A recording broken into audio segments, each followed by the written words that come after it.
अगर हम कर्तव्य में कायम रहते हैं तो हमारे द्वारा गलतियां कम होती हैं। पर हम आजकल क्या करते हैं, मेरा कर्तव्य मैंने पाला है या नहीं पाला, उसने मेरे प्रति कितना कर्तव्य निभाया है, हम वो देखते हैं, इसीलिए हम रोते हैं। अधिकार हमेशा विनाश का आमंत्रण देता है। अधिकार हमेशा कलह और क्लेश बढ़ाता है। वरन परिवार का हर व्यक्ति अपने कर्तव्य का निर्वहन कर ले तो उससे जैसा स्वर्ग और कोई नहीं।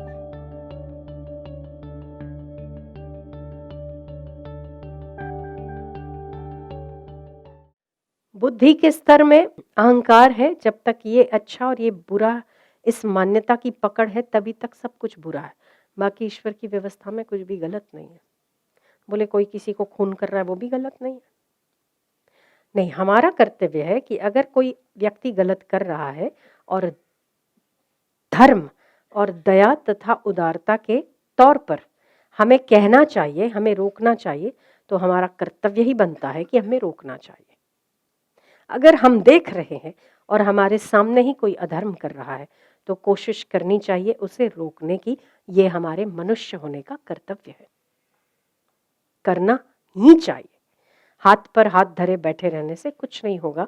आग अगर पड़ोसी के घर में लगी है, छोड़ना, उसके घर में लगी है, हमारा क्या, पर वो पड़ोसी की आग आपके घर में भी आएगी। आधे घंटे बाद, 1 घंटे बाद आएगी। तो कर्तव्य है, पड़ोसी के घर में लगी है तो आग बुझाना। कोई ऐसी जगह पर जो निर्बल है और वो मार खा रहा है और आप खड़े देख रहे हैं, तो ये दोष आपका भी है कि आप उसे रोकने की कोशिश नहीं कर रहे। रोकना चाहिए। तो आपको आपके कर्तव्य का निर्वहन जरूर करना चाहिए। पत्नी है तो पत्नी अपने कर्तव्य का निर्वहन करे, सेवा कर डाले। पति है तो सुरक्षा कर देवे, ये पति का कर्तव्य है। तो अगर हम कर्तव्य में कायम रहते हैं तो हमारे द्वारा गलतियां कम होती है। पर हम आजकल क्या करते हैं, मेरा कर्तव्य मैंने पाला है या नहीं पाला, उसने मेरे प्रति कितना कर्तव्य निभाया है, हम वो देखते हैं, इसीलिए हम रोते हैं। आपने किया क्या? आपने अपने कर्तव्य का पालन किया क्या? जो आपको करना चाहिए वो कर डालो। उसको करना होगा करेगा, नहीं करना होगा ठीक है। आपने किया क्या? मेरा अधिकार है तेरे पे, मैं पति हूं, मैं मां हूं तेरी, मेरा अधिकार है। आप अधिकार जताते हो, आपने कर्तव्य का निर्वहन किया है, तो अधिकार तो वहां होता है जहां आप कर्तव्य पालो। तो हमारा अपना कर्तव्य क्या कहता है वो करके आप मुक्त हो सकते हैं। अधिकारों की लड़ाइयां लड़ते लड़ते एक नहीं, कई जन्म बीत जाएंगे। इतिहास साक्षी है, कर्तव्यों की, अधिकारों की लड़ाइयों में लोगों ने विनाश किया है। परिवारों का, कुल का, परंपराओं का, सिद्धांतों का, देश का, राष्ट्र का। हमारा अधिकार है।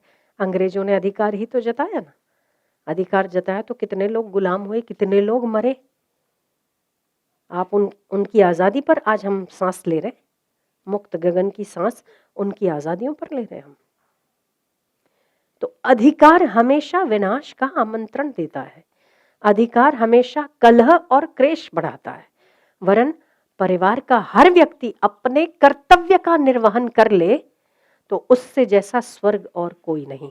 अगर 5 मिनट के लिए भी हर व्यक्ति अपने कर्तव्यों का निर्वहन करे तो धरती 5 मिनट के अंदर स्वर्ग बन सकती है, 5 मिनट के अंदर।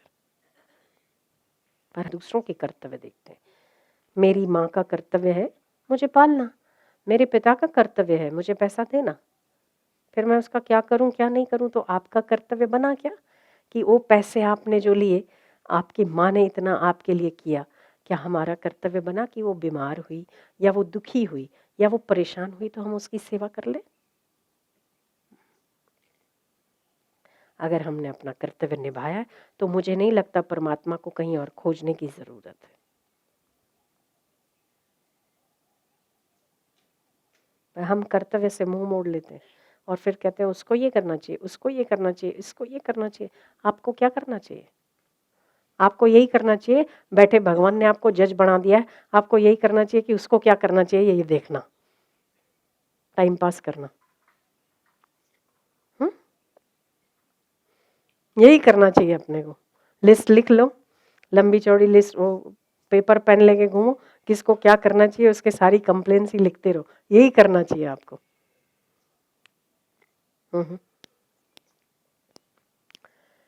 तो खैर,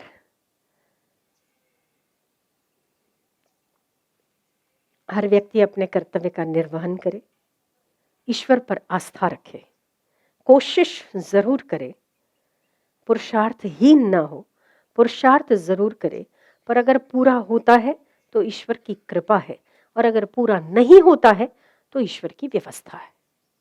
यही ईश्वर की व्यवस्था है। स्वयं को दुखी करके अपने आप की शांति को झोंक देना, ये कहीं की भी बुद्धिमानी नहीं है। 100 बात की एक बात, जो विचार, जो वाणी, जो व्यवहार या जो हमारी सोच हमें निर्बल बनाती है, उस सोच का त्याग करना ही बुद्धिमानी है। जो आपको निर्बल बनाए, जो आपको भयभीत करे, उस सोच का त्याग करो। आपको भय लगता है ना किसी चीज से, अगर आपको डर लगता है वो काम जरूर करो, डर निकल जाएगा। हम तो बेचारे सुबह से लेकर रात तक डरे ही पड़े होते हैं। कोविड आ गया तो डरते, भीड़ में चले गए तो डरते, एग्जाम आई तो डरते, एग्जाम नहीं दी तो डरते, एग्जाम में रिजल्ट आया तो डर डर के लेते हैं, जॉब देने जाते हैं तो डरते हैं, जॉब देते हैं तो डरते हैं, इंटरव्यू देने जाते हैं तो डरते हैं, इंटरव्यू में पास हुए कि फेल होंगे तो डरते हैं, बॉस हाँ कहेगा ना कहेगा तो डरते हैं, स्कूल जाते हैं तो डरते हैं, हम मार्क्स अच्छे लाएंगे तो आगे क्या करना है, हमारा फ्यूचर क्या है, उसके लिए डरते हैं, शादी नहीं हुई तो डरते हैं, शादी हो गई तो कैसा मिलेगा तो डरते हैं, और मिल गया तो निभेगी कि नहीं निभेगी तो डरते हैं, निभ गई तो बच्चे पैदा होंगे कि नहीं होंगे तो डरते हैं, बच्चे पैदा हो गए तो बच्चे पढ़ लेंगे कि नहीं पढ़ लेंगे तो डरते, सारा जीवन ही तो डर में निकल जाता है, दिन रात ही तो डरते। डरते नहीं डरते, बताओ, दिन रात डरते, डर लगा, आप बहुत निर्भीक हो फिर भी कब मर जाओगे ये डर तो है, कोई ना कोई डर तो है। हर आदमी दिन रात डर में जी रहा है ना, पर जिस चीज का डर सबसे ज्यादा हो उसका सामना जरूर करना चाहिए, डर निकल जाता है। निर्भीक बनिए, निर्भीकता ही जीवन है। भय में तो आदमी दिन भर मरता रहता है, ऐसा भयभीत जीवन क्या जीना। आनंद से जियो, मौत से जियो, बिंदास जियो, कर्तव्य का पालन करते हुए जियो। फिर दुनिया बोलती है तो ठेंगा दिखाओ हमारी तरह, हाँ, कर्तव्य का निर्वहन कर लो, आपको पता है आप सही हो, बोलती है तो सीधा भी नहीं उल्टा दिखाओ, हाँ हाँ। पर वो बल आप में कब आएगा, जब आप सत्य के, धर्म के रास्ते पर हो, कर्तव्य निर्वहन करने के रास्ते पर हो, तब आपको किसी बात का डर नहीं। ईश्वर में अथाह सामर्थ्य है।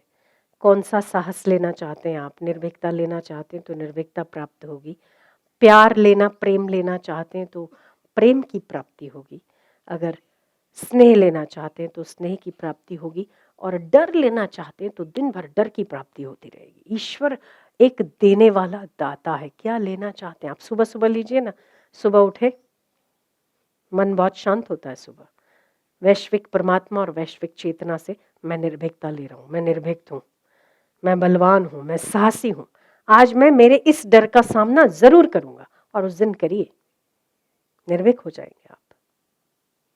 ये आदमी मुझे पसंद नहीं है, इसको मैं सामने आए मैं पसंद भी नहीं करता हूँ, जरूर जाइए, जरूर मुस्कान दीजिए, वो नहीं दे तो भी दीजिए, बल आएगा आप में।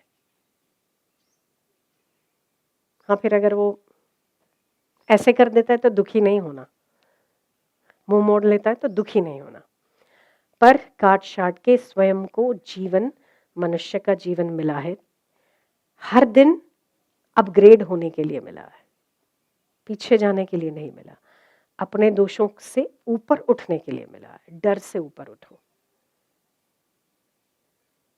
दुख से ऊपर उठो, निर्बलता से ऊपर उठो। कौन से दोष हैं आपसे बेहतर, कोई और नहीं जान सकता, उनसे ऊपर उठो,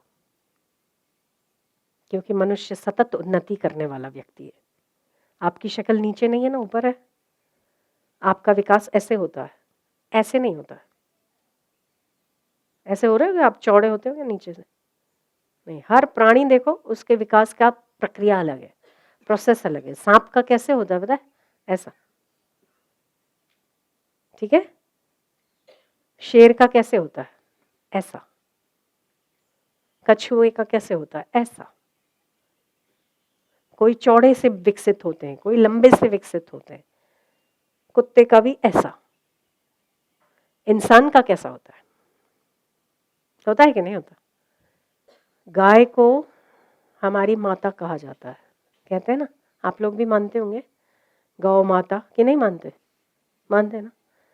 गौ माता, गाय में 33 कोटि देवताओं का वास है, हमारे हिंदू शास्त्र कहते हैं। ये गाय को जब खाना खाना होता है तो उसको शक्ल कैसे करनी पड़ती है? कैसे खाती है वो तो माँ है, फिर भी उसको मुंडी नीचे ही करके खाना पड़ता है। देखा है ना खाते हुए देखा है ना। हाथी है, हाथी को भी ठीक है नीचे करके खाना पड़ता है, कुत्ते को भी नीचे, शेर को भी नीचे। इस समाज में, इस संसार में जितने भी प्राणी हैं, उन सबको खाते वक्त मुंडी नीचे करके खानी पड़ती है। कि इंसान है जो फक्र से खाना खाता है और खाना ऊपर, शक्ल ऊंची करके खाना खाता है कि नहीं? आप ऐसे खाते हो क्या? ऐसे थाली में मुंह डाल डाल के खाते हो? ऐसा खाया कि किसी ने? नहीं। तो हर प्राणी की शक्ल नीचे है, एक इंसान ही है जो फक्र से ऊपर चल सकता है। ये सारे इसीलिए मुंडी नीचे करके खाते हैं। कभी ये लोग भी इंसान थे, केवल आपका वो नहीं है कि आप आज इंसान हो, इसके पहले ये भी इंसान थे, पर इंसानी शरीर में इन्होंने ऐसे कोई काम नहीं किए जो इनको सर ऊंचा करके जीना पड़े। इसीलिए वो सतत परमात्मा से माफी मांगते मांगते खाते कि मेरे को खुदा माफ कर, और आज के भोजन के लिए धन्यवाद देते हैं। और हम फक्र से खाना खाते हैं। हम इंसान हैं, इस इंसान का हम गौरव लेते हैं कि हम इंसान हैं, पर साथ में हमारे कर्म भी वैसे होने चाहिए। अगर हमारे कर्म वैसे हैं तो हमारा इंसान होना सफल है।